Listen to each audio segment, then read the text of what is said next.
9 players performed 24 different characters in a sprightly production by LA Theater Works of Jane Austen's Pride and Prejudice on October 23rd at the American Theater. The story of love and misunderstanding, money and the lack of it, social standing, ditto, all seen through the clear eye of a keen observer, has enchanted readers for more than 200 years. This touring production used a combination of stage drama, the characters were in costume and off-book, and radio drama as it used to be, with sound effects and a battery of microphones. Diana Dare was the narrator, who kept Christina Calvett's adaptation rolling merrily along.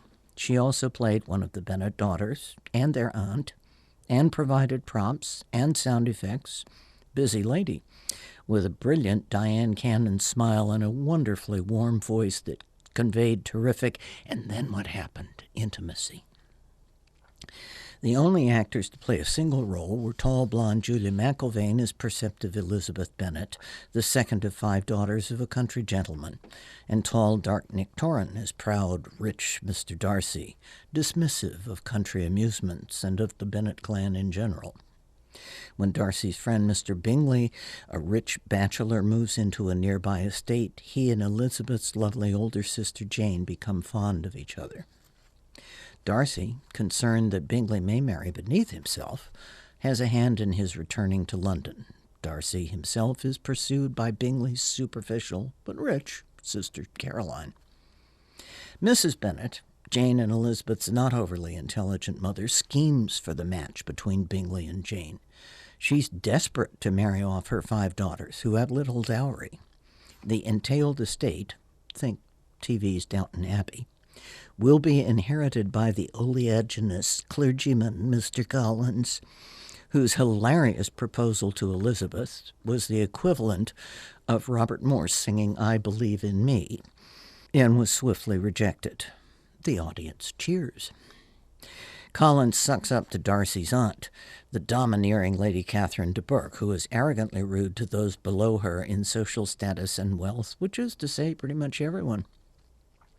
Meanwhile, Elizabeth has met Mr. Wickham, a militia officer claiming to have been wronged by Mr. Darcy. His tale convinces Elizabeth that her dislike for Darcy is well-founded. But Wickham is no hero. He runs off with the youngest Bennet girl, the flighty Lydia. Returning as a married woman, Lydia lords it over her unmarried sisters. Elizabeth learns that Darcy was instrumental in saving Lydia's name. It turned out Wickham had earlier set his sights on Darcy's sister and her substantial dowry. Eventually, Darcy and Elizabeth overcome their first impressions. That was the original title of Austen's novel. And they recognize their love for one another. Mr. Bingley and Jane are happily reunited, and presumably everyone lives happily ever after, except Lady Catherine. Darren Richardson gives Mr. Bingley sincerity and charm. He's smug and convinced of his own worth as Mr. Collins, the clergyman, and appropriately villainous as Mr. Wickham. Jane Carr is shriekingly wonderful as the social climbing mother, and gleefully nasty as odious Lady Catherine. As the detached Mr. Bennet, Nicholas Horman is sensible and calm, easily slipping into 4 other characters as needed. Chloe Dworkin plays both the heartbroken Jane and Elizabeth's older friend Charlotte Lucas. Sarah's Morgan Moyer is both ditzy Lydia Bennet and the loftily scheming Caroline Bingley. Jill Renner has a hilarious bit of bad singing as Mary Bennet, switching into 3 other roles. Brian Kite's direction keeps the action moving, perhaps a bit more than necessary given the radio station. Rebecca Guzzi's costumes work well. One can only imagine the pressure backstage, and the background productions by Hana Soo-yeon Kim give a good sense of place. Mark Holden's sound design is marred by uneven volume on the array of different microphones. That may be inevitable in this sort of staging. The recorded music is contemporary piano jazz ballads, pleasant, but definitely not period.